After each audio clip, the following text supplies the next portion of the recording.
We're studying the parables of Jesus, and what we're seeing is they are maybe not what you thought. His parables primarily address the subject of the kingdom. They're apocalyptic, and they are eschatological. Yesterday we saw that the parable of the sower of the seed is the key that unlocks the door of understanding to everything Jesus taught. It's a parable about the kingdom, a parable about the Word, and what takes place in the spiritual realm when the Word of God goes forth. And in this parable, we see four responses. One, that the seed that falls beside the road. Two, seed that falls on rocky ground. Three, seed that falls among the thorns. And four, seed that falls on good soil. Now, implied in the parable is the concept that only the righteous remnant from among the first century Jews of Jesus' day would see, hear, understand, and be saved by the teaching of Jesus. He was their promised Messiah. He came with the word of the kingdom. For many hearers, the word would be stolen from their heart, as Luke says in Luke chapter 8, verse 12, so that they will not believe and be saved. The second group of people that hear his word are referred to as seed that falls on rocky ground. Now, Jesus' description is that they don't have much soil, and they immediately spring up, but when the sun arises, they are scorched, and because they have no root, they wither away. And in his explanation of this part of the parable, Jesus says that these are only temporary. These are the fair weather friends. They immediately receive the word with joy, but when affliction or persecution arises because of the word, immediately they fall away. Now, Jesus warned his disciples that they were going to be persecuted by the Judaistic system that was about to crucify him. In Matthew chapter 10, he told them that they were not to go to the Gentiles or to the Samaritans, but they were to go to the lost sheep of the house of Israel. Now, here's how Jesus described what lay in front of them and what they could expect. Verse 16, Matthew chapter 10, verse 16.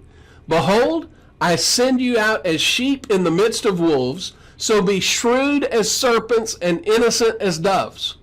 But beware of men, for they will hand you over to the courts, now watch this, and scourge you, where? In their synagogues. Now, Jesus is speaking specifically of the first century Jewish persecution of him, of the apostles, and of the early followers of the way. He continues in verse 21, brother will betray brother to death, and a father his child, and children will rise up against parents and cause them to be put to death. You will be hated by all because of my name, but it is the one who has endured to the end who will be saved. Now, in his Olivet discourse, Jesus describes the coming destruction of Jerusalem that would take place in 70 AD. The passage begins with Jesus saying of the temple and the temple complex, truly I say to you, not one stone here will be left upon another which will not be torn down. And 40 years later it was. He continues to describe the persecution of his followers that would take place at the hand of the apostate Jewish leadership that was about to crucify him, and would continue to attempt to purge the land of Israel of this sect of the followers of Jesus. In Matthew 24, verse 9, he says, then they will deliver you to tribulation, and they will kill you. And you will be hated by all nations because of my name. Now pay attention to the pronouns. The they was the apostate first century Jewish leadership. And the you was the first century Jewish followers of Jesus who recognized him and received him as their promised Messiah. Now, the Apostle John records another conversation of Jesus with his disciples in the days prior to his crucifixion. Another warning of what lay ahead for them. It's found in John chapter 15, and we'll start with verse 18. John 15, verse 18. If the world hates you, you know that it has hated me before it hated you. If you were of the world would love its own. But because you are not of the world, but I chose you out of the world, because of this, the world hates you. Now, contextually, I believe, quote, the world that Jesus is speaking of here is the Jewish world, or the world of first century apostate Judaism. Remember, in Matthew chapter 23, when Jesus was ripping the Pharisees, he said that they travel land and sea to make a proselyte, and when he becomes one, you make him twice as much a son of hell as yourselves. So we go back to John 15 and verse 20. Remember the word that I said to you. A slave is not greater than his master. If they persecuted me, they will also persecute you. If they kept my word, they will keep yours also. But all these things they will do to you for my name's sake, because they do not know the one who sent me. Now again, this is not speaking of some future persecution of Christians. This is speaking specifically about the first century Jews that refused to receive Jesus as the promised Messiah of Israel, and who rose up in opposition, who crucified him, and who set out to eliminate this sect called the Way. In verse 22, Jesus continues, if I had not come, and here's how you can know this is who he's specifically talking to. If I had not come and spoken to them, they would not have sinned, but now they have no excuse for their sin. He who hates me hates my Father also. If I had not done among them the works which no one else did, they would not have sinned. But now they have both seen, they've seen his ministry, they've heard his teaching, they've seen him, and they have hated me, Jesus says, and as a result, they hate my Father as well. But, verse 25, they have done this to fulfill the word that is written in their law. They hated me without a cause.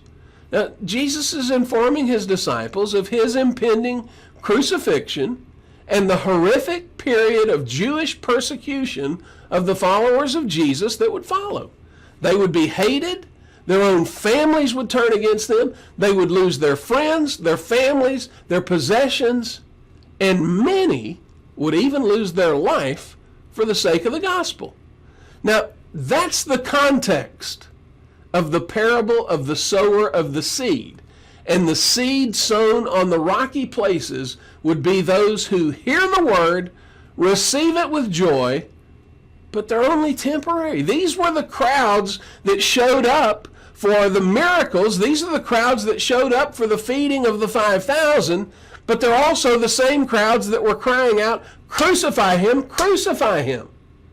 When the persecution arises against them, rather than standing with Jesus, the promised Messiah of Israel, they will cave in to the first century Judaizers.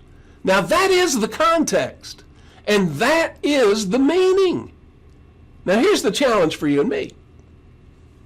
Is there application of this passage for us?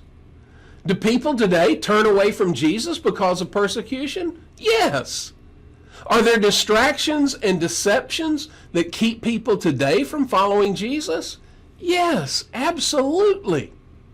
But Jesus was speaking to a specific group of people at a specific time in history in fulfillment of all that had been written and promised concerning the coming of their Messiah and their subsequent rejection of him, except for a very small minority, a righteous remnant. They would prove that they were of the righteous remnant by embracing him as the promised Messiah and standing with him no matter the cost. Now, you and I must come to him with that same devotion. I have decided to follow Jesus. No turning back.